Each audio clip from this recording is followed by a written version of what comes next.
Invité spécial, Monsieur Eugène Lapierre. Pour moi, c'était ça qui était le plus important. On a vu une évolution incroyable de Richard Legendre, Eugène Lapierre, Valérie Tétrault. Mais je l'ai trouvé sévère avec lui-même. On dirait que semaine après semaine, on dit ça, donc... Réalistement, je pense avec toi, Hugues. Est-ce que Serena est une aspirante?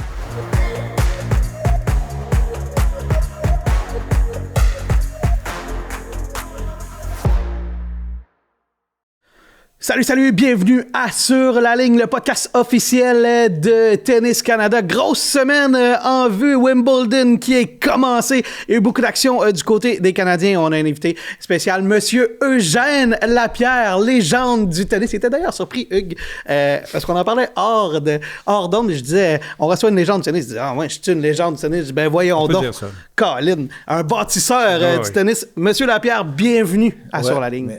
Merci, ça fait plaisir, ça fait passer. Quand Richard Legendre a été nommé bâtisseur à un moment donné, puis lui, ça lui faisait un petit peu mal au cœur. J'aurais voulu être joueur. Mais moi, il n'y en avait pas question de toute façon. Ben, bienvenue. Comment allez-vous? Comment vous portez-vous? Ça va très bien, vraiment. Je rayonne, je suis tranquille, je ne m'ennuie de rien du tout. Bon. Et je m'amuse et je regarde tout ça. Une retraite assumée de la direction. Vous étiez l'ancien directeur de ce qui est maintenant l'Omnium Banque Nationale, qui a été longtemps la Coupe Rogers. Hugues, comment vas-tu? Comment te portes-tu, mon cher ami? Ça va bien, à part les week-ends où on peut pas jouer au tennis à l'extérieur parce qu'on ne sait jamais quand il va pleuvoir. On sait que semaine après semaine, on dit ça. Donc, température londonienne déjà pour se préparer aux arrêts de pluie, bien qu'eux ont un toit maintenant. Donc, chez moi, à Farnham, il n'y a pas de toit. Donc, on attend la prochaine éclaircie pour commencer à jouer, mais ça va bien. Je ne sais pas comment ça s'est passé dans le West Island, mais je ne sais pas si tu as vu ça. Il y a eu des inondations, tout ça. Ça a peut-être affecté les terrains là, dans ce coin-là. L'est de la ville, ça avait l'air moins pire, mais dans l'ouest, ça avait l'air un peu compliqué. Là. Mettons que ma sump pump roule beaucoup en ce moment. Là. Il y a de l'eau. Il a connu ça, les délais de pluie, M. Lapierre, au mois d'août. Puis à chaque année, il se faisait poser la question qu'est-ce qu'on fait avec la pluie? Et sa réponse traditionnelle, c'est qu'on attend qu'il arrête de pleuvoir. Je vais toujours me souvenir de ça. Ben voilà. Merci beaucoup de vous joindre à nous. Vous disiez que vous étiez très à l'aise avec la retraite. Fait que vous devenez quoi? Vous faites quoi de vos temps morts? Parce que là, je sais que vous êtes à l'extérieur de l'Omnium Banque Nationale. Vous êtes encore très proche du tennis. On pourra en reparler tantôt. Ouais, ben, je suis proche, oui. Je suis proche de Valérie. On se rencontre, elle me raconte un petit peu comment ça va, les affaires de temps à autre, mais vraiment pas plus que ça. Je suis assez loin là, du téléphone. Pour suivre les choses enfin. Donc, non, je m'occupe d'un centre communautaire à Montréal, le Patro-Villeray, comme tel, et jusqu'ici, ça allait très bien. Là, ça commence à être pas mal d'ouvrages. Les centres communautaires, je vais vous dire, c'est difficile. Les situations sont difficiles et tout ça. Donc, on travaille fort de ce côté-là. Et sinon, il y a plein de choses à gauche et à droite de demandes diverses. Et j'essaye de griffonner des petits trucs de temps en temps. On verra bien ce que ça donne un jour. On en parlait en dehors des ondes, mais c'est Valérie qui vous a succédé. Puis vous me disiez que, honnêtement, ça n'aurait pas pu être un meilleur choix. Vous êtes fier du travail de la personne qui vous a remplacé? Ah ben tout à fait, parce que je vais vous dire, je la voyais dans ma soupe depuis plusieurs années. Quand on a fait l'annonce pour le projet des terrains de terre battue sur le toit, c'était un projet de 15 millions. On a fait ça, je pense, en 2010. L'annonce, on l'a fait en 2010, au tournoi de 2010, qui je crois qui a été son dernier tournoi à Valérie, où elle a participé au tournoi de Montréal. Et il fallait faire l'annonce avec le ministre Raymond Bachand, le maire de la ville et tout ça. Et je voulais qu'il y ait une joueuse. Mais on était le tournoi féminin. J'ai dit, ça prendrait quelqu'un qui représente les joueurs, les joueuses, pour dire comment on a besoin de ça, d'avoir un centre national qui a vraiment des terrains de terre battue pour s'entraîner. Et je lui ai demandé, est-ce que tu voudrais participer? Alors, les politiciens, tout le monde a parlé à tour de rôle, et moi de même, et tout ça. Elle, en dernier, et elle a volé le show. Je te jure, elle était tellement bonne. Ouais. Elle était tellement bonne, puis elle avait ses raquettes sur le bord, là, puis elle s'en allait jouer un match. Là, alors, j'ai dit, elle, ouais, peut-être. Valérie a ça de fatigant, c'est qu'elle est... Elle a beaucoup de talent. Puis tu sais... Ma fille, c'est une joueuse de tennis, puis elle a une façon de communiquer qui est exceptionnelle. Là. Tu veux dire, elle est née pour communiquer, puis elle a tous les talents. Là. Fait que, c'est ça, Valérie Lezan pour les autres. Elle est très smart. Puis moi, j'ai souvent dit que ça a été une de mes meilleures embauches à TVA Sport, parce que je l'avais engagée quand j'étais DG à TVA Sport comme analyste. Elle était venue un bout de temps, elle m'avait dit, devrais-tu faire ça à temps plein? Moi, je connaissais ça en québécois, j'avais dit... Garde Tennis Canada aussi, ça c'est le fun que tu étais les deux. Fait elle a été analyste avec Paul Rivard pendant au moins 6-7 ans. Puis elle était aussi coordonnatrice aux communications à Tennis Canada. Puis elle a bien gravi les échelons pour devenir directrice. Parce que je pense qu'il y a Sarah qui l'avait remplacé un petit bout, là, mais ouais. Ben, bref, on est chanceux parce que Eugène Lapierre va passer l'épisode avec nous au complet. On va lui faire commenter. On a plein de sujets à parler. Puis on lui fera commenter les sujets d'actualité. Il devrait avoir un input pas pire parce que je pense qu'il connaît bien ça, le tennis. Peut-être avant, j'aimerais peut-être qu'on parle du Panthéon des sports parce qu'on a appris que vous allez être intronisé au Panthéon des sports du Québec. Dans un premier temps, félicitations. Et dans un deuxième temps, qu'est-ce que ça fait de savoir qu'on est honoré comme ça? Ben, j'en suis très fier, évidemment. À chaque année, je vais je pense pas d'avoir manqué beaucoup des galas du Panthéon et c'est toujours un moment formidable de voir les anciens athlètes et des bâtisseurs venir nous raconter plein d'histoires sur ce qu'ils ont fait, leur carrière et tout ça. Et là, de me retrouver dans cette gang-là, je dis « wow! » C'est une belle cohorte. Hein? Alors, Daniel Sauvageau. En même temps, je prends ça avec beaucoup d'humilité dans le sens que c'est sûr que je t'ai payé pour faire ça. C'est comme alors. Et pour moi, je me vois comme quand je regarde l'équipe avec laquelle j'ai travaillé pendant des années à Tennis Canada, avant ça à Tennis Québec. Tout ça, je me vois comme un maillon vraiment de la chaîne qui a participé au développement du sport at large là, au Québec. Alors, oui, j'en suis fier, mais je vais essayer de pas trop m'enfler la tête avec ça. Ben, on le fera pour vous parce que, honnêtement, la place que vous avez eue dans le tennis, c'est une place de bâtisseur de premier plan. Puis, ne serait-ce que pour le développement du tennis, entre le jour 1 et même les années de Richard, parce que je peux peut-être inclure Richard Legendre là-dedans aussi, mais ce que vous avez fait et là où le sport il est rendu aujourd'hui, je suis même pas sûr qu'il y a 30-40 ans, vous auriez rêvé d'avoir un tournoi qui rayonne autant. Je sais pas, peut-être que je me trompe, mais ou d'avoir des joueurs qui sont classés top 4 mondial et qui... C'était sûrement ça l'objectif, mais entre... avoir ça comme objectif puis partir de ground zero, comme on dit, là, ne serait-ce que de bâtir le stade pour le tennis. C'est ça, Alex. On a vu une évolution incroyable de Richard Legendre, Eugène Lapierre, Valérie Tétrault, l'évolution des infrastructures. On se souvient du stade de baseball. On avait patenté un central à l'époque du Players Limité, du Maurier et Matinée. Après stade Uniprix, stade IGA. Il y a tout un historique de croissance et d'évolution depuis 3-4 décennies qui est impressionnant quand même. Non, certainement. Les 30 dernières années, c'est quelque chose. Ça a été vraiment l'éveil et l'essor du tennis au Canada et spécialement au Québec. J'en parlais tantôt dans l'émission. Au Québec, le tennis, ça marche. Ça marche très fort. Et le tournoi y est pour quelque chose. Mais il y a tellement de monde qui a travaillé même avant ça. Tu parles du tournoi au Stade Jarry, dans le stade de baseball. Moi, une histoire que François Godbout m'a racontée. François Godbout, qui est ceux qui ne le connaissent pas, un joueur de la Coupe Davis qui est dans les années 60, fin des années 50 et les années 60. Donc, il a joué sur le circuit un peu, beaucoup en Coupe Davis. Il a perdu en 4-7 contre Rod Laver sur gazon. Wow. Alors, lui, c'était... Il me l'a conté encore l'autre jour. Il en revenait toujours pas. Il m'a raconté qui est allé avec le président de Tennis Canada en plein hiver au Stade Jarry vers la fin des années 70. Il a sauté la clôture pour dire, regarde, il y a de la neige, ça, mais essaie de t'imaginer, ça peut être un stade de tennis. Alors, donc, et là, ils ont convaincu la Ville de Montréal parce que, pour la petite histoire, Tennis Canada a approché Imperial Tobacco lorsque ça a été qu'ils ne pouvaient plus annoncer ailleurs. Donc, il y avait un moratoire sur l'annonce, la commandite de cigarettes dans les médias, dans les journaux, dans la télé. C'était fini. Donc, il restait un créneau, les bâtiments et les événements. Alors, Tennis Canada était allé voir Imperial Tobacco.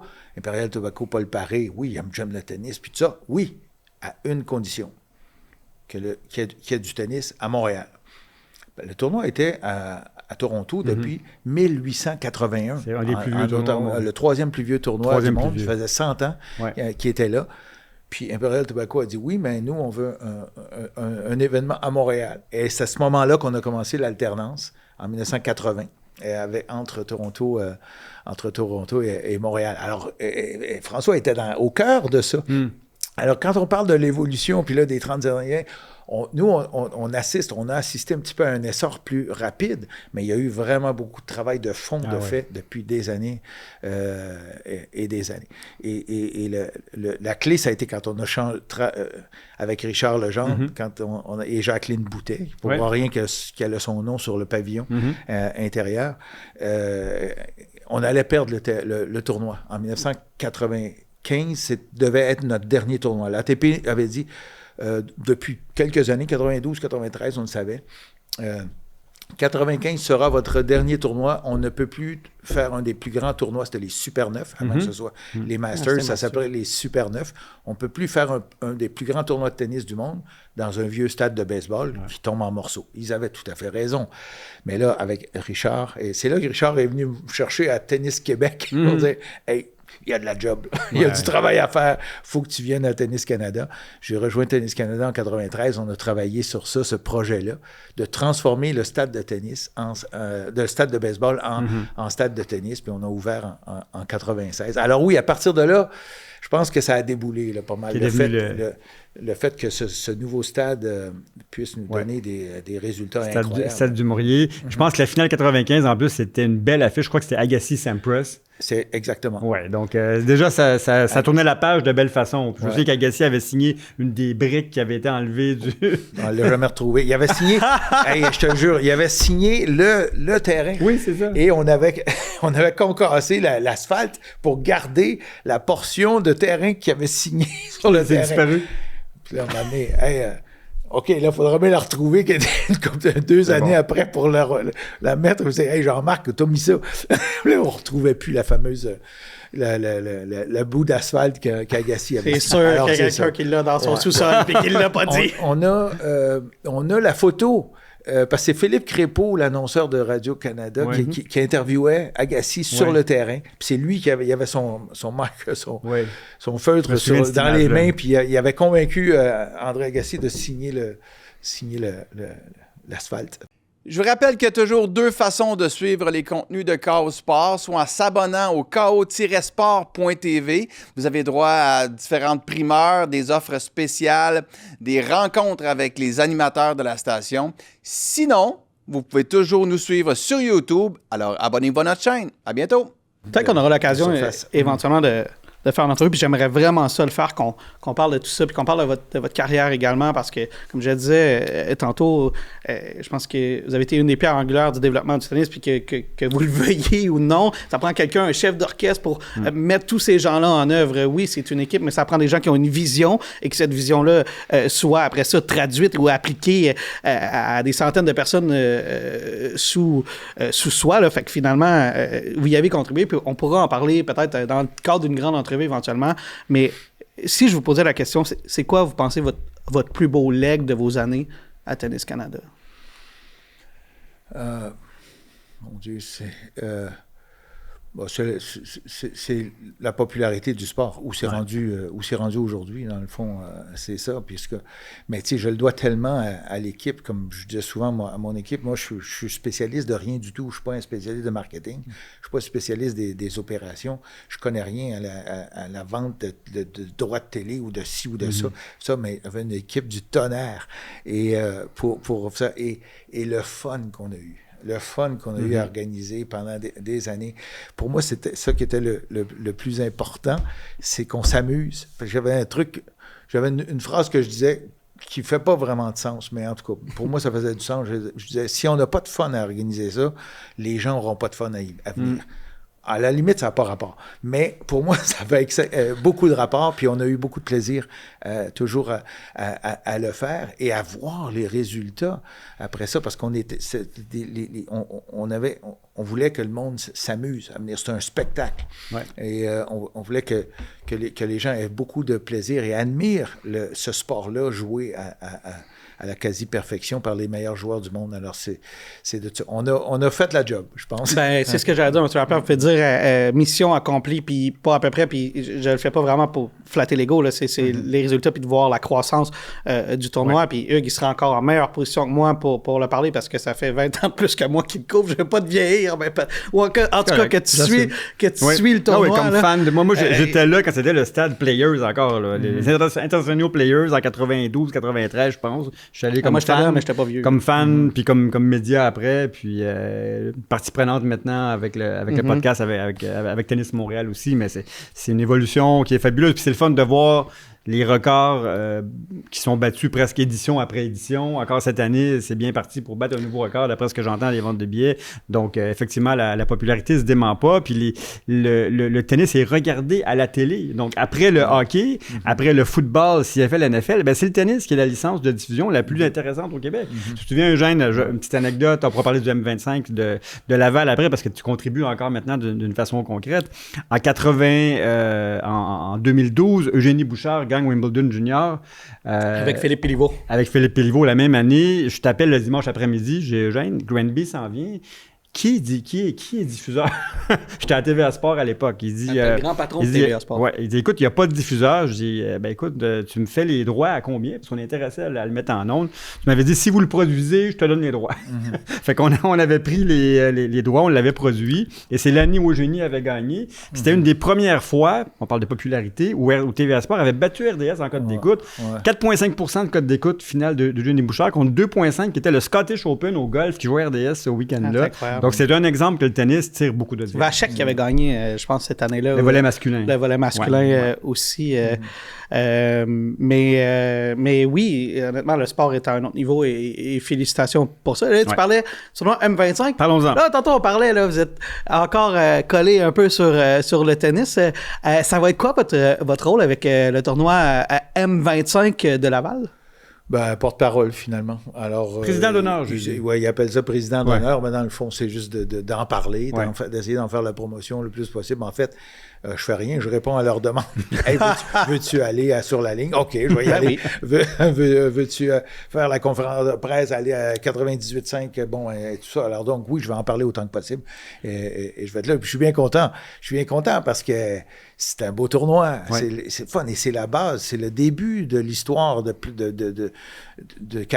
peut-être d'une carrière de tous ces jeunes joueurs-là qui viennent d'un peu partout. Il va y avoir entre 10 et 15 pays représentés, les meilleurs joueurs canadiens, classés entre, vous allez voir, c'est des 300, 400, 500, c'est pas le haut du classement. On en parlait tantôt en dehors du micro. Si on compare ça à des sports d'équipe, c'est des joueurs nationale. C'est des joueurs de troisième trio. Là, ben oui, 100%. Alors, c'est tous des millionnaires. Mais vous dire, ceux-là sont pas mais le calibre sportif est ça. Exactement. Le calibre sportif, c'est ça. Vous allez à Granby, là, c'est des joueurs de deuxième trio, des deuxièmes paires de défenseurs. Là, c'est ce niveau de joueurs-là que vous avez. Puis la différence est mince. Hein? Quand quelqu'un, à moins d'être vraiment un connaisseur, d'être un Guillaume Marx ou Louis Borfiga, alors de voir, quand tu vois deux joueurs jouer, de voir le niveau, parce qu'il frappe. Il frappe tellement fort, ça vaut comment ça. Fait que le niveau entre le Grand Chelem ou le tournoi 1000 à Montréal et ce niveau-là, juste comme ça, là, tu peux pas voir. C'est comme les goûteurs de vin qui disent, regarde, je vais te faire goûter une bouteille à 500 puis une bouteille à 50. Si on ne s'y connaît pas, on voit pas la différence. Ça peut ressembler à ça, la comparaison, là, quand on va aller à Laval et ça coûte à peu près rien pour y aller. Je ne sais même pas si ça coûte de quoi. Il faudra demander ça au Parc Saint-Victor. À l'organisation. Oui, c'est ça, au Parc Saint-Victor. Ouais. Je vais en parler du Parc Saint-Victor. Alors, c'est formidable qu'on ait ça du super tennis à la porte et qu'on se rend là puis on va regarder du bon tennis en après-midi. après-midi ou en début de soirée. Alors, c'est formidable. Donc, pour moi, c'est pas dur à vendre. Là. C'est quoi l'importance de ces tournois-là, les M25? Tu sais, c'est vraiment, pour le grand public, c'est pas tant connu. En fait, pour le grand public, pour l'essentiel, il y a l'Omnium Banque Nationale, puis peut-être qu'ils connaissent certains challengers ou peut-être Repentigny. Tu sais, ça arrive nord pour des tournois juniors. Mais c'est quoi l'importance de ces tournois-là, des tournois un peu plus petits comme un tournoi M25 comme ça, pour le développement du tennis et pour le tennis canadien? Bien, pour le développement des joueurs, nos joueurs canadiens qui vont essayer de grappiller des points pour monter, cela dit, c'est pas rien, là. Un tournoi M25, le chiffre le dit, le champion va faire 25 points ATP. Exact. Pour faire plus que ça, à Montréal, à l'Omnium Banque Nationale, il faut faire le 3e tour. Quand même. Hein? Alors donc, c'est pas rien, c'est des points, là. C'est toute une bonne parfaite. Cela dit, c'est pas facile à gagner. Les jeunes Canadiens ou Québécois qui sont là, ils vont avoir à travailler très, très fort. Mais ça, c'est pour les joueurs. Mais pour toute l'organisation, tous les gens qui travaillent là-dedans, tous les jeunes de Laval qui sont là, puis qui vont être chasseurs de balles aussi ou ça, ils vont voir des top joueurs à l'œuvre. Et ça, c'est excessivement payant. On en parlait, encore une fois, avant l'émission, avant que tu arrives, Hugues. Vous avez manqué tout un show. On a eu pas mal de temps parce qu'on parlait de l'Italie. Puis il y a quelques semaines, dans quel temps, il y a eu un article de Nicolas Richard dans la presse où il avait interviewé Giorgio, je ne me souviens plus de son nom, en tout cas mon chum de Rome, qui s'occupe du tennis en Italie, et expliquait qu'une des raisons du succès italien, c'était la télévision. Et le nombre de tournois qu'ils ont en Italie et le nombre de tournois qu'ils ont décidé de toutes les téléviser quand ils avaient un tournoi de professionnel ou autre, pour montrer à tous les jeunes, qui leur donnaient le goût. Alors ça, on s'en va tranquillement vers ça, parce qu'on en a plus que nulle part. Écoute, peut-être pas plus que l'Italie, mais on a beaucoup de tennis ça augmente à chaque année. On a beaucoup de tennis à la télé comparé à bien d'autres endroits. Et ça serait surprenant, même des endroits comme la France. C'est bien qu'il y ait deux diffuseurs en plus. Moi, je me souviens, une fois, je reviens sur TVA Sport, tout ce qu'RDS n'avait pas. Donc, les ATP 500, les 250, la Coupe Davis, les Challengers, Repentigny. Moi, j'avais tout pris ce qui n'était pas à RDS. Ce qui fait qu'à peu près tout ce qui était disponible était diffusé au Québec et fonctionnait bien en code d'écoute. C'est important qu'on continue de ce côté-là. Te souviens-tu du premier tournoi à Repentigny? C'est Richard Quirillon qui s'occupe de l'organisation. Puis je me demande s'il n'était pas directeur du tournoi à Repentigny à ce moment-là. En tout cas, il gérait une bonne partie du tournoi. Puis il me dit... on a placé un joueur là, que personne n'avait jamais entendu parler. Le premier match qu'il a joué sur le central, c'était à la finale. Ce gars-là, Nick Kyrgios. Des fois, ces tournois-là, que les gens pensent pas. Puis Repentigny, peut-être c'est un peu différent parce qu'il y a des méchants trollés de légende là, qui ont passé par Repentigny. Vous ne savez pas, c'est un des plus gros tournois juniors au monde. Après les grands chelems, c'est le plus gros.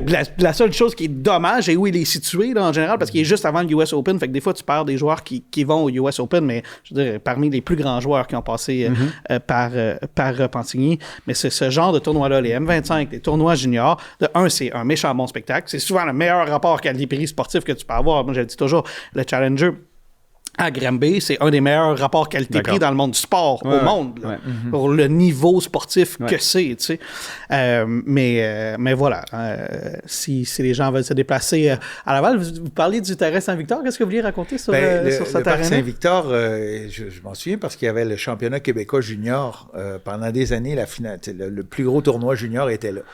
Alors, les meilleurs juniors se déplaçaient là, on était hébergés dans des familles et tout ça, puis on jouait le tournoi. Et je me souviens d'avoir... Ça n'a pas beaucoup changé depuis le temps où je suis allé jouer, excepté que c'était sur terre battue à l'époque. Mais je jouais dans les 16 ans et moins. Et j'étais en finale du tournoi 16 ans et moins. Et Richard Legendre était dans les 18 ans et moins. Il jouait la finale des 18 ans et moins. Et il avait fait jouer les finales en même temps. Fait que là, je jouais sur un terrain. Richard jouait sur le terrain d'à côté. Et... on jouait chacun contre un joueur anglophone et Richard était déjà assez il penchait beaucoup pour le nationalisme déjà à ce moment-là. Puis à un moment donné, on changeait de côté. Moi, je le connaissais juste de réputation, là, Richard Legendre. Alors, on changeait de côté à un moment donné, puis ça donnait être ensemble. Puis là, il me dit comment ça va contre ton anglais? Moi, ça allait pas très bien. Moi, j'ai perdu mon match. Lui avait gagné son match. Mais pour moi, ça a toujours resté un tournoi que j'avais aimé. Puis c'est un peu le début de mon chemin, du chemin que j'ai fait en tennis. Là, à ce moment-là, j'ai commencé à jouer des tournois. J'avais joué un tournoi à 14 ans, puis là, j'avais 15 ans, puis je me rendais en finale des 16 ans. J'étais bien content de mon affaire. Puis après ça a continué un petit peu. J'ai continué en tennis à partir de ce moment-là, vraiment. On va parler un peu d'actualité, puis je suis content que vous restiez avec nous, mais avant qu'on tombe dans ce qui s'est passé plus proche, je suis curieux de savoir qu'est-ce que vous pensez de l'état du tennis présentement, parce qu'on parlait, de l'évolution. Comment vous voyez la génération qui est là, celle des Félix, celle des Bianca, etc. Et comment vous voyez celle qui s'en vient, ou en guillemets, celle qui va continuer, celle de Victoria Mboko et ceux qui s'en viennent? Est-ce que vous pensez qu'on continue d'être sur la pente montante? Est-ce qu'on va frapper un petit plateau? C'est quoi votre perception de l'évolution du tennis canadien présentement? Ouais, c'est embêtant. Pour moi, je pense encore qu'il n'y a pas assez de joueurs. Alors, on n'a pas assez... Manque de bassin. Quand on est en train toujours de calculer si notre meilleur représentant, gars ou fille, est meilleur que nos représentants d'il y a quelques années et tout ça, c'est le fun parce qu'Mboko a un talent formidable. D'après moi, c'est peut-être celle qui va le mieux faire. On va voir, là, parce que Andreescu avait un potentiel, j'y avais malheureusement parce qu'elle tarde à revenir et à le concrétiser son talent. On l'a vu quand elle a gagné le tournoi d'Indian Wells, puis ensuite US Open, bien sûr, et Toronto. Et qu'elle pouvait tout faire sur le terrain et tout ça, mais là, on dirait que le tennis féminin en général l'a rattrapé. Et là, le tennis, mais là, c'est Mboko. Et toutes les joueuses parlent d'elle et tout ça. Je ne sais pas s'il y en a d'autres derrière. Je le sais pas. Chez les gars, on a Félix. Félix puis Chapeau, un petit peu de difficulté. Les autres derrière, Diallo, on l'a vu, il y avait un gros tournoi à Hertogenbosch l'an dernier. Là, il perd beaucoup de points. Il se ramasse près de la 100e position. Est-ce que c'est les seuls? Est-ce qu'il y en a d'autres? Je trouve qu'il n'y en a pas assez. Ouais. On devrait... Il faut qu'il y ait plus de joueurs que ça. Et ça c'est pas le Centre national, c'est pas le système d'entraînement, c'est pas nos entraîneurs de Tennis Canada ou de Tennis Québec ou d'ailleurs, c'est le nombre de jeunes qui jouent au tennis à l'année longue. Et ça, tant que ça augmente pas, ça va être difficile. On peut bien aller chercher les meilleurs et faire le mieux qu'on puisse faire avec eux et elles. Et puis les amener au Centre national, puis les encadrer de la meilleure façon possible et tout ça. Puis il va y en avoir de temps en temps un ou deux qui vont ressortir. Mais ça sera pas des masses. On en parlait comme le système d'Italie. Je trouvais, wow! C'est qui est un peu décentralisé. Ils vont par les régions. Là. Le deal qu'ils ont fait avec le ministère des Sports, de faire en sorte que toutes les écoles d'Italie donnent des cours de tennis, pas avec le prof d'éducation physique, là, avec des pros de la fédération. Alors là, on est à un autre niveau, enfin. Alors, quand on va réussir à être capable de faire jouer déjà plus de jeunes à l'année longue, sur des terrains couverts de toutes les façons possibles. Alors oui, peut-être que ça va aller. Jusque-là, on fait de notre mieux, puis on compte nos meilleurs athlètes sur les doigts d'une main. Et d'après moi, ça va rester comme ça, à moins qu'on change les choses. D'où notre priorité stratégique, je pense, à Tennis Canada, à nous, à Tennis Montréal, de créer des plateaux intérieurs. Hein. On sait que le premier enjeu, c'est de créer des nouveaux terrains de tennis accessibles en termes de prix, en termes de quantité, pour que plus de gens puissent jouer. Et c'est sur ça qu'on travaille et qu'on va investir dans les prochaines années. Peut-être mon dernier point, avant que vraiment on rentre dans l'actualité, puis je ne veux pas vous mettre dans une position difficile, mais je pense que vous êtes la meilleure personne pour répondre à ça. Dans les dernières semaines, il y a toute la controverse par rapport au partage des revenus des tournois. C'est quoi la solution selon vous? Parce que, bon, les tournois ont leur propre prérogative, leurs propres dépenses, et là, les joueurs veulent avoir une plus grande partie de ces revenus-là. C'est quoi le point de vue des tournois selon vous? Puis comment est-ce qu'on peut régler cette situation-là? Le point de vue des tournois, c'est on veut faire de l'argent. Tous les tournois veulent faire de l'argent. Je crois que l'opinion des joueurs de vouloir partager les revenus de façon égale, moi, je trouve ça juste. Je trouve juste dommage que le monde du tennis international ne favorise pas les fédérations sportives. Donc, il y a des tournois qui sont des fédérations sportives, donc qui ont à cœur le développement. Et donc, un tournoi qui remet tous ses profits pour le développement de son sport devrait, selon moi, être vu différemment et traité différemment par les circuits professionnels. Mais les circuits professionnels disent non, nous, on n'est pas là pour développer, on est là pour servir les joueurs. Ouais. Ce qui est le cas de Tennis Canada, par ailleurs. Oui, parce qu'il n'y en a pas tant que ça. Évidemment, les 4 plus gros tournois sont des fédérations sportives. Australie, le US Open, la France, pas Wimbledon, mais Wimbledon remet tous ses profits à la LTA, la Lawn Tennis Association. Donc, sinon, les autres, il y en a très peu. Finalement, parmi les Masters, il y a l'Italie. Et il y a nous. Et c'est à peu près ça, je crois. Mais tu vois, c'est intéressant comme point de vue parce que c'est pas un point de vue qu'on a entendu et donné dans la façon dont ça s'est passé parce qu'effectivement, je pense que les tournois qui redonnent pour le développement, notamment c'est le cas de l'Omnium Banque Nationale parce que c'est la principale, entre guillemets, vache à lait pour le développement du tennis canadien, il devrait peut-être effectivement être vu différemment ou peut-être qu'on devrait structurer le pourcentage de faire comme bon, mais parfait, voici ce que les joueurs devraient recevoir en fonction de si tu redonnes puis tu as un OBNL pour le développement du tennis parce que si tu donnes un bon pourcentage puis après ça, ben, il te reste plus rien pour développer tes joueurs, ben, comme fédération, tu ne gagnes pas grand-chose. Puis l'autre affaire, ben ça, on pourrait s'ostiner longtemps mettons, avec les joueurs parce qu'à un moment donné, c'est toujours... Et il faut le dire, l'ATP et la WTA, c'est des organisations quand même assez unique, dans le sens que c'est 50-50. Contrairement au hockey, au baseball, au football, où ce sont les propriétaires qui dealent avec les employés qui sont les joueurs qui ont un syndicat. Alors non, c'est pas comme ça au tennis. Les deux sont 50-50. On est condamnés à s'entendre. Et là, on s'est entendu pour partager les profits de façon égale. Et pour nous, tous les profits rentrent en ligne de compte, que ce soit les commanditaires, les télévisions, les concessions, la vente de billets, les concessions et tout ça. On met tous les profits, tout ça. Pour moi, je dis, est-ce qu'on ne devrait pas mettre tous les revenus des joueurs dans le calcul? Mais pourquoi pas? Exactement, mais on ne le fait pas. On ne calcule pas le logo, les commanditaires qu'ils ont, les sous qu'ils peuvent faire à l'extérieur et tout ça, non. Pourtant, ce sont nos tournois qui leur profitent. S'ils ne se font pas voir et gagner les tournois.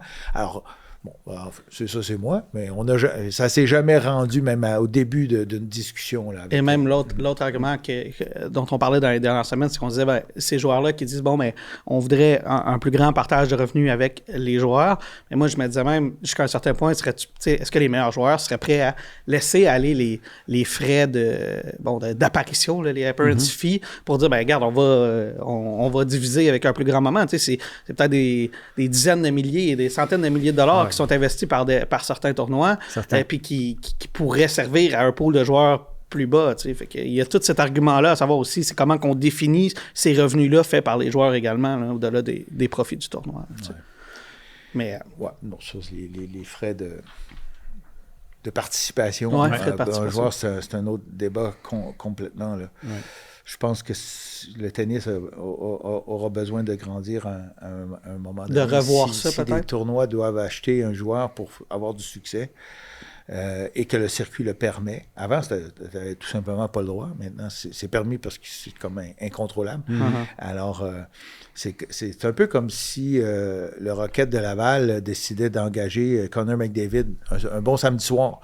OK, on va le prendre. Il donne 100 000 $. Viens jouer samedi. Puis parfait, OK, je vais y aller. Bon, on joue pas à Edmonton ce soir-là, fait que je peux y aller. Alors, et donc, c'est sûr que ça viendrait mettre du sable dans l'engrenage, pas mal. Mais au tennis, on fonctionne encore comme ça, et tous les tournois, que ce soit les tournois 1000, bien sûr, les 500, les 250, ils veulent tous avoir les meilleurs joueurs. Et ils se plaignent au circuit s'ils ne peuvent pas. J'avais calculé ça à un moment donné, si les joueurs voulaient... La WTA avait dit, normalement, un tournoi 1000 devrait avoir tous les joueurs, un tournoi 500 devrait en avoir 6 sur 10, un autre tournoi devrait avoir les 250, 2 ou 3. On calculait le nombre de top joueurs que ça prenait pour livrer cette marchandise-là. Il faudrait avoir 20 top 10 pour être capable de... Alors, à un moment donné, ça ne marche plus juste mathématiquement. Alors, non, c'est ça. On passait du côté actualité. Si tu le veux bien, Hugues, on va le faire rapidement parce que je ne veux pas trop qu'on étire avec M. Lapierre non plus, là, puis qu'on dépasse trop long le temps habituel de l'épisode. Mais parlons de Félix Auger-Aliassime qui était à Halle. Ça a été un bon tournoi pour lui. Un bon tournoi.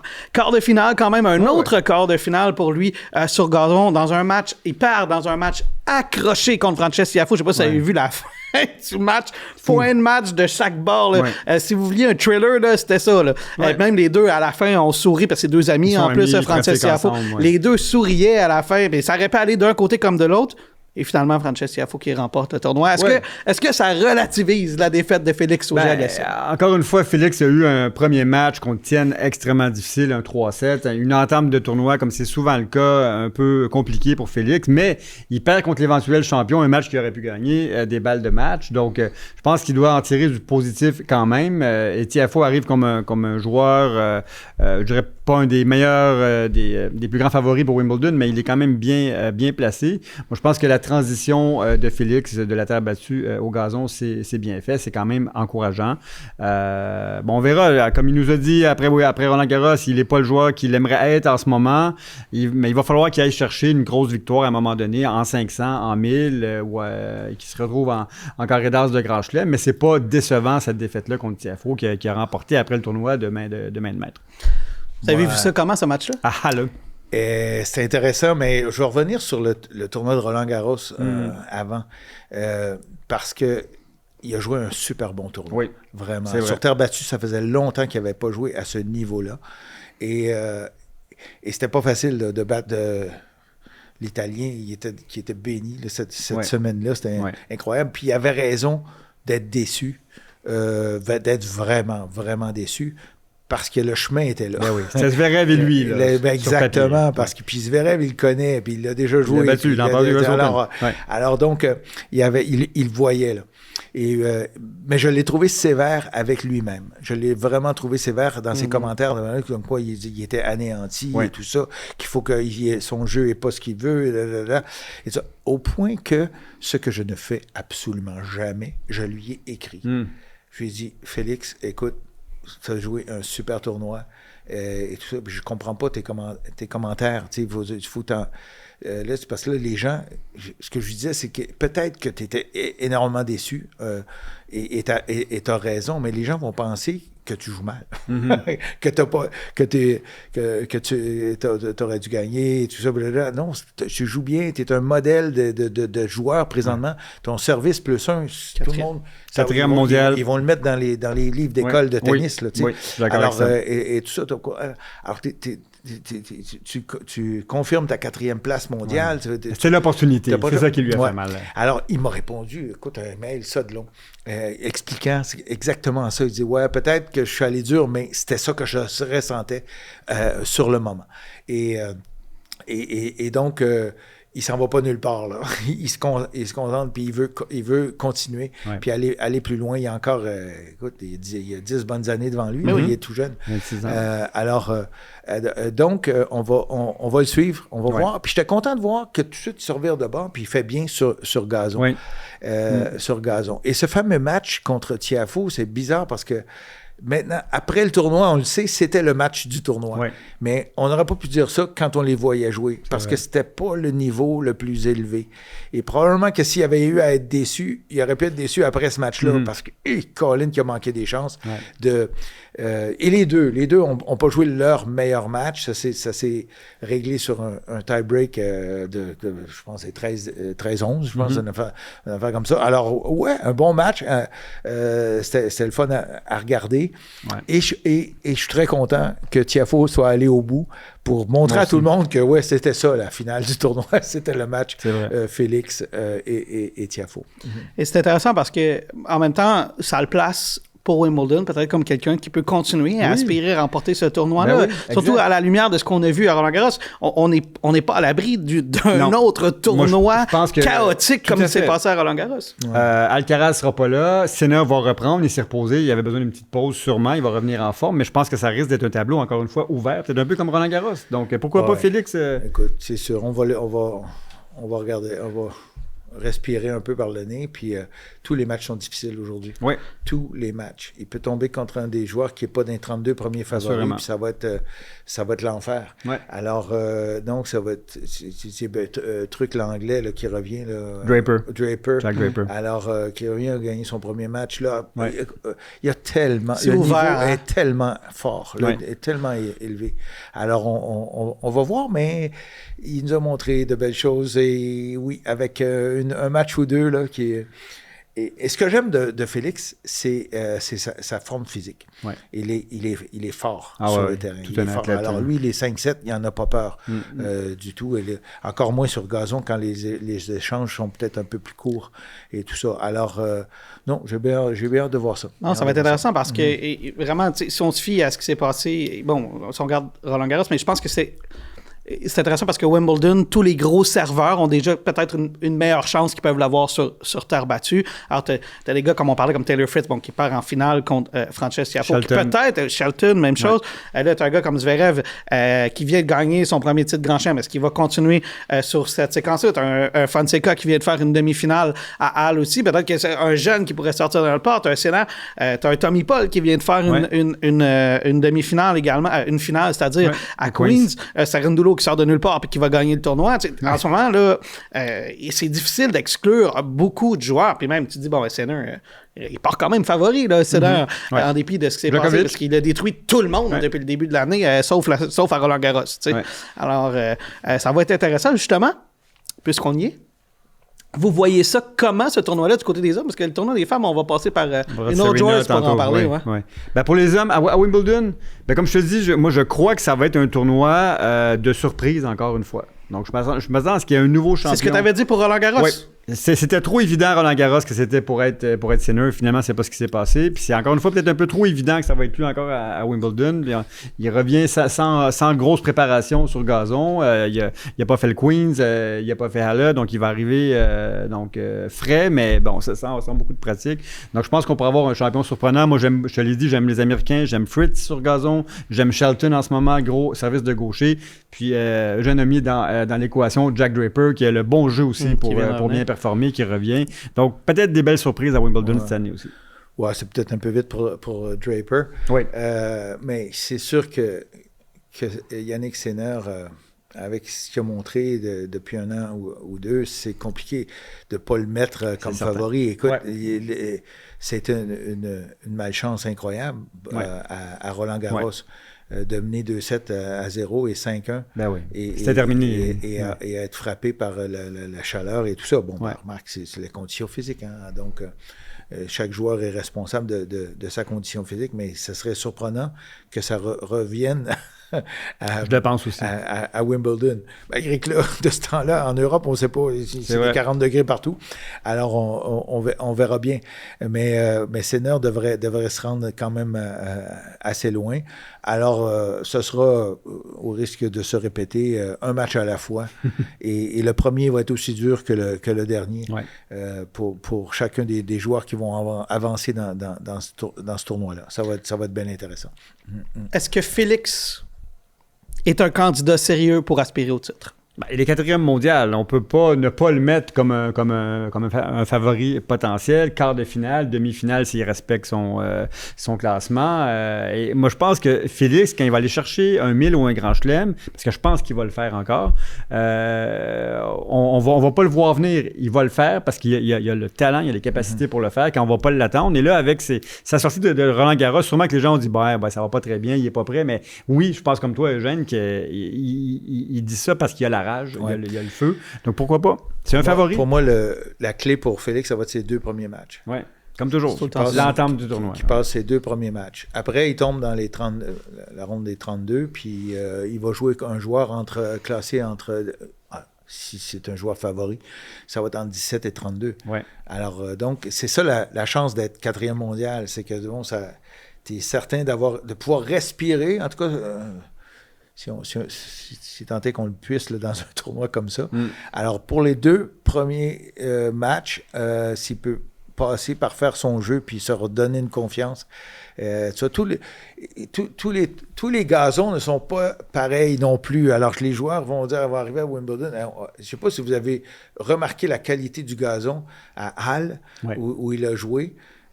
Écoute, ça avait l'air d'un champ de patates. Oui, c'était brun. C'était comme le vieux Wimbledon des années 80. Exactement. Ouais. Donc, c'est rendu qu'en fond de terrain, c'était quasiment sur terre battue. C'est de la terre, oui. C'est ce qu'il disait de Björn Borg. Après ses premières rondes, après ça, le central, c'était comme la terre battue, donc il était dans son élément. Mais enfin, alors, le gazon de Wimbledon va peut-être égaliser les choses encore plus entre les top joueurs. Alors, je ne sais pas, on va voir. C'est intéressant. Il y a quand même, les qualifications sont commencées. Alexis Galarneau, il a gagné son premier match de qualification. On va le suivre cette semaine. On vous en parlera la semaine prochaine de voir où il sera Alexis va bien. Rappelons, Alex, qui s'était rendu au dernier tour des qualifs à Roland-Garros. Il avait perdu son 3e match, un match très serré. C'est une bonne lancée pour Alexis en ce moment. Et je regardais les chiffres un peu plus tôt. Là. Je pense que c'est 30 000 € qu'il fait simplement en gagnant un premier tour de qualification. Alors, c'est quand même assez significatif là, dans sa saison de tennis, Alexis. Entre-temps, il y aura 2 tournois du côté des hommes. On est à Eastbourne et on est à Majorque aussi. C'est intéressant parce que, bon, si vous ne savez pas, Majorque, c'est le berceau de Rafael Nadal, mais c'est un tournoi sur gazon. C'est pas un tournoi sur terre battue en Espagne. Et le tableau principal commencera le 29 juin. Commencera la semaine prochaine après le tournoi. Du côté des femmes, par contre, là, on a un méchant buzz. Serena Williams a reçu un laissez-passer. Un laissez-passer. Première question. Est-ce que Wimbledon a hésité, M. Lapierre, une seconde avant d'y donner un laissez-passer? Non, pas du tout. Mais là, il faut préciser que c'est un laissez-passer en simple. En simple, oui, on avait entendu qu'elle allait jouer en double. Elle voulait jouer avec Mboko, mais là, ça ne sera pas possible. Donc, elle joue avec sa sœur. Alors, 2e choix, Vénus.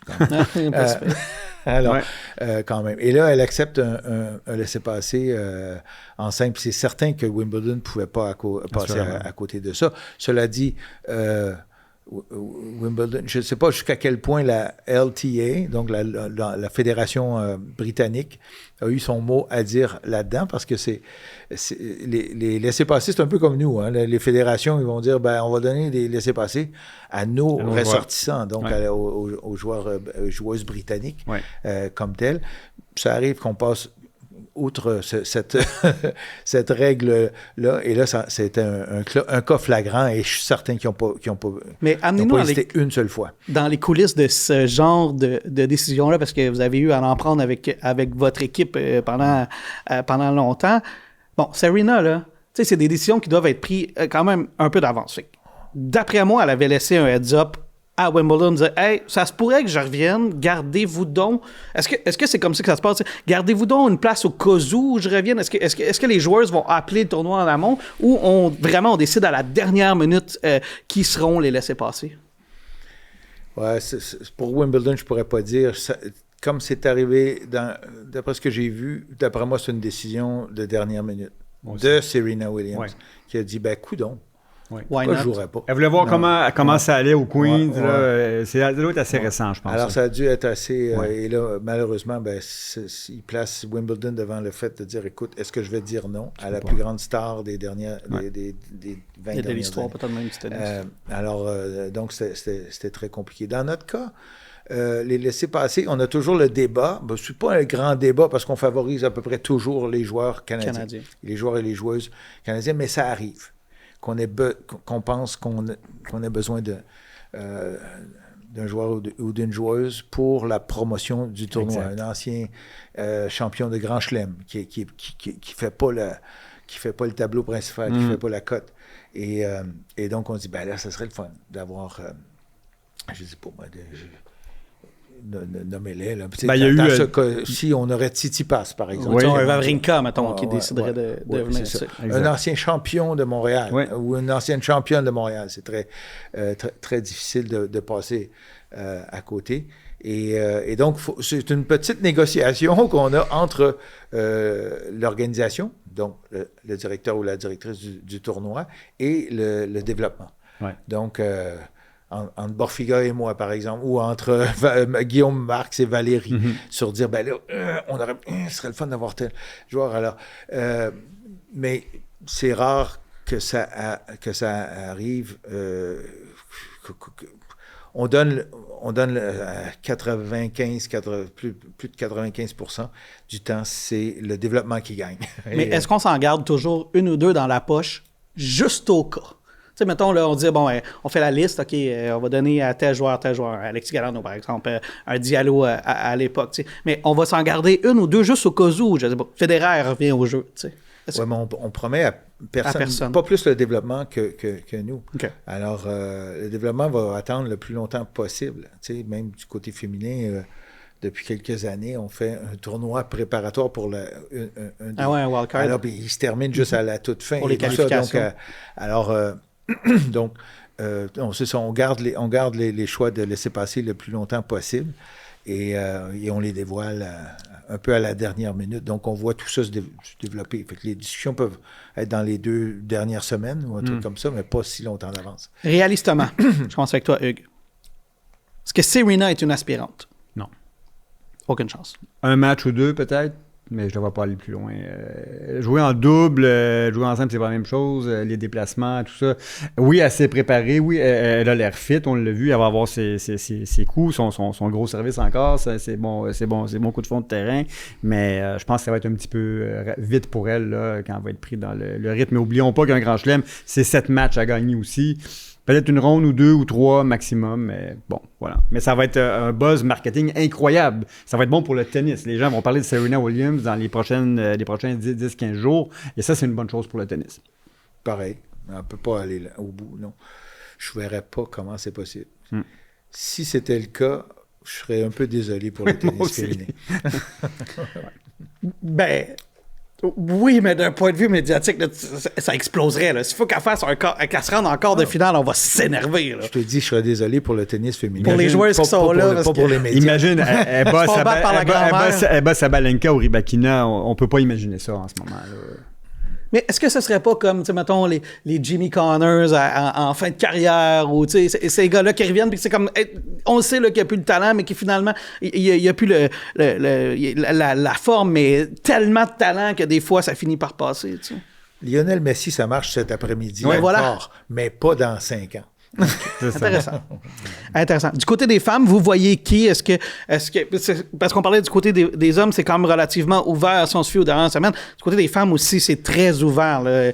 Il y a un bon pool de joueuses qui peut aspirer à ce tournoi-là. Là. Ben, tu me connais du côté féminin, j'y vais souvent avec le classement. Puis si j'ai à choisir aujourd'hui, ben, c'est Sabalenka et c'est Rybakina qui ont prouvé leur capacité. Rybakina, fin d'année 2025, exceptionnel. Très bon début d'année. Elle gagne l'Australie. Sabalenka qui joue bien en ce moment. Honnêtement, c'est mes 2 finalistes si j'ai à faire un choix aujourd'hui. Ben, c'est pas un mauvais choix. C'est pas un mauvais choix.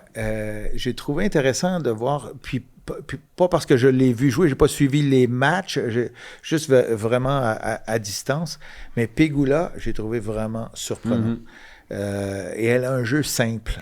Elle a un jeu calqué pour une surface de gazon comme ça. Ouais. Pas de grands gestes, pas de grands... de balles brossées trop. Elle frappe dur. Elle a amélioré son service. Alors, je trouvais que ça pouvait devenir une outsider, comme on dit. Ouais. Et sinon, Sabalenka... La seule chose qui peut lui nuire, c'est son caractère. Exact. Elle s'énerve tellement encore pour maintenant. rien. Elle devrait se faire confiance plus que ça. Je pense que c'était un peu réglé parce qu'elle rentre dans la balle, elle frappe, c'est elle la plus puissante de toutes et tout ça. Et Rybakina, pour moi, c'est un mystère. C'est pour moi la plus talentueuse. Puis elle réussit à se mettre dans le trouble souvent sur des matchs qu'elle devrait gagner. Alors, on verra. Mais, Andreeva, après Roland Garros, potentiel de bon Wimbledon, la jeune Andreeva, 19 ans.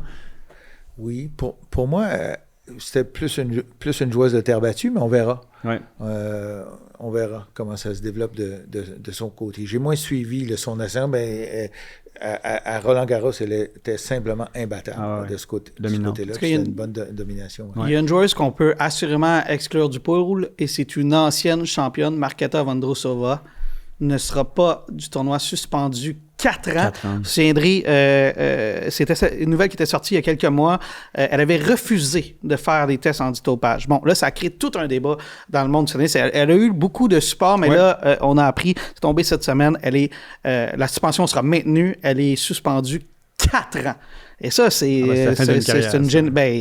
pas loin. Là. En même temps, dans le cas de Simona Halep, on avait revu la suspension. Mais ça veut dire quoi pour le tennis, Hugues? J'apprends ça. Mais c'est pourquoi qu'elle est suspendue? Pour avoir refusé? Elle a refusé de faire les tests antidopage. Ce qui s'est passé, c'est que, en général, les joueurs sont censés donner une période de temps. Semble-t-il que les testeurs sont arrivés en dehors de cette période de temps-là, et c'est ça qu'elle contestait. Et il y a beaucoup de joueurs qui ont parlé de ça. Andy Roddick, par ailleurs, l'a dit. Il dit, moi, peut-être que j'aurais pris la même décision si c'était arrivé en dehors. Je veux dire, nos horaires sont tellement serrés. Si moi, je dis c'est entre 6 et 9 le matin, il faut que vous arriviez en 6 et 9 le matin. Alors, ce serait ça qui se serait passé. Elle aurait refusé de faire les tests antidopage parce qu'elles étaient en dehors des heures qu'elle aurait soumises. Ils se sont présentés chez elle à 8h30 un soir. Elle a eu peur, semble-t-il. Sa sécurité, elle a refusé d'ouvrir la porte. Exact. Et elle a refusé de faire les tests. Elle a été suspendue 4 ans. C'est une ancienne championne de Wimbledon. Elle a gagné en 2023, Marketa Vondrousova. 11 Jabeur, si je me souviens bien. Oui, ça se peut que... Oui, 11 Jabeur, exactement. J'ai le résultat sous les yeux en 2023. Et d'ailleurs, Vondrousova, qui est une joueuse de la même génération que Charlotte, là, il était à peu près chez les juniors. Là, ils jouaient ensemble, là, une contre l'autre. Je me demande si Vondrousova n'était pas numéro 1 mondial à l'époque où Charlotte était 3-4 chez les juniors. Mais il reste que ça reste quand même une bombe dans le monde du tennis, et c'est un message envoyé à tout le monde, mais j'ai hâte de voir comment les joueuses les joueurs vont se mobiliser, parce que là, il y a quand même plusieurs joueuses qui se sont levées pour dire ça n'a pas beaucoup de sens. Sloane Stephens, notamment, qui est une ancienne championne de Grand Chelem. Alors, j'ai hâte de voir, parce que c'est quand même une espèce de précédent dans le monde du tennis, là, parce que s'il faut soumettre des heures et qu'on les respecte pas, est-ce que c'est une entente qui est légitime? Je sais pas. Enfin, on verra, mais c'est quand même une bombe dans le monde du tennis. Grosse nouvelle. Je trouve ça étrange, dans le fond, que la joueuse choisisse ses heures, par exemple, parce que j'ai jamais compris la règle des tests antidoping de cette façon-là. Parce qu'il y avait 3 façons, depuis des années, il y a trois façons d'être testé. D'abord, de jouer un tournoi qui a été choisi. Il en choisissent à peu près 2 sur 3 dans tous les tournois du monde. Et tous les joueurs et toutes les joueuses passent. Après ta défaite, tu t'en vas au test antidoping. Ensuite, il y avait ceux qui grimpent rapidement dans le classement. Aussitôt que tu as une montée fulgurante, alors... test automatique. Et le troisième, c'était des tests inopinés. Alors, à n'importe quel temps. Je me souviens que Sébastien Larreau m'avait raconté qu'il regardait la télé chez lui à Boucherville, tranquillement, entre Noël et le jour de l'an. Toc, toc, à la porte, on a un test. Tu passes ton test. Ah, OK, bon. Okay. Alors, tu ne peux pas trouver plus inopiné que ça. Donc, comment elle a pu décider de quelles heures elle pouvait se faire tester? Ça, je le comprends mal. Mais pour moi, j'ai un parti pris pour que les règles d'antidoping soient fortes et sévères.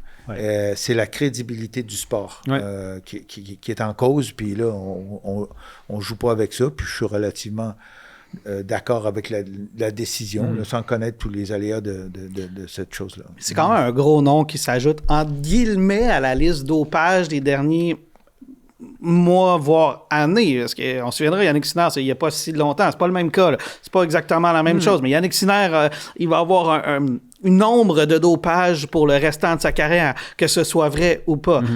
Swiatek.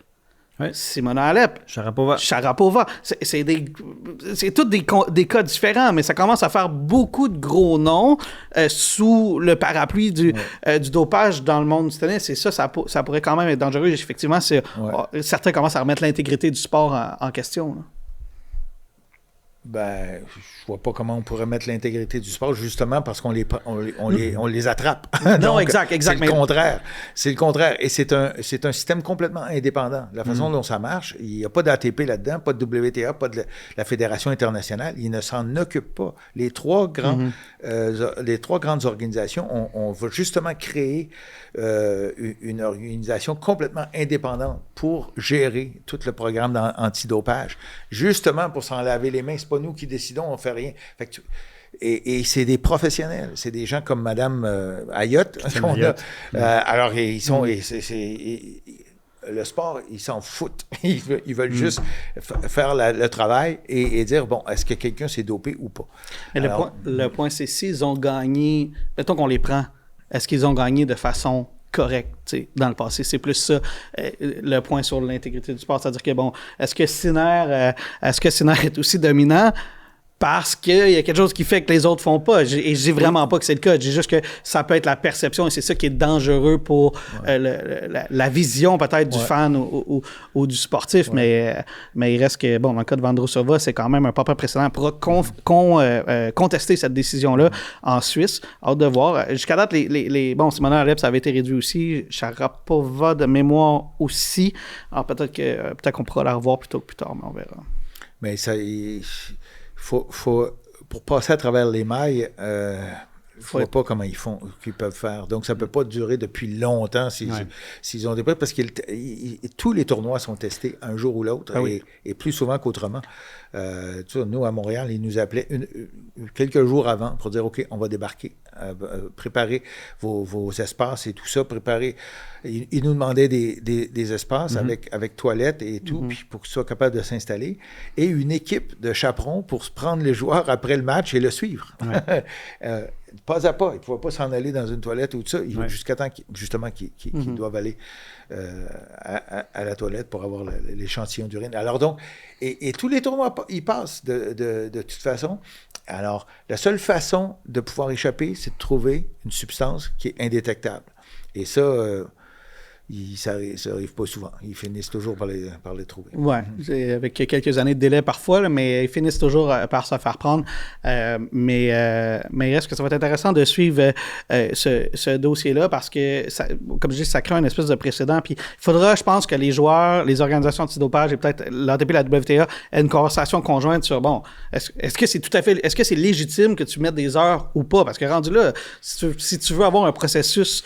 libre et clair, ben il ne devrait pas y avoir des heures. Là. Tu ne devrais pas savoir quand est-ce que tu vas te faire tester ou à peu près ou pas. Ne serait-ce que pour la légitimité du test. Là, je pense pas que ça fasse une si grosse différence pour l'essentiel, mais il reste que peut-être une conversation à avoir là-dessus entre les joueurs, les agences antidopage et peut-être même la WTA et l'ATP. Hey! Je voulais pas trop étirer. Mais vous étiez tellement bon que je me suis permis d'étirer le show. Mais ça m'a fait un grand plaisir, M. Lapierre, de vous recevoir. Et vous savez quoi? Si vous voulez revenir, vous pouvez revenir quand vous voulez. On va vous prendre. Là. En plus, il est venu en vélo. C'est bien. Maintenant qu'il sait le studio, il est où? Ben, il n'y a rien qui est loin à vélo.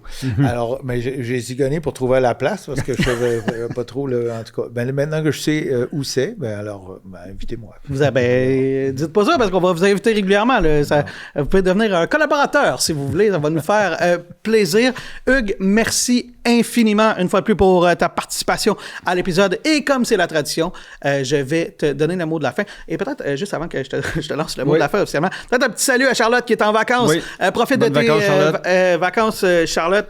Et ça nous fera plaisir de te revoir en forme quand tu seras revenu. Et là, je peux te donner le mot de la fin. Je commence par dire bon tennis tout le monde, mais surtout aller au M25 de Laval du 5 au 12 juillet au Parc Saint-Victor. Un très beau tournoi où on est très près de l'action. C'est un grand plaisir de voir ça tout le temps.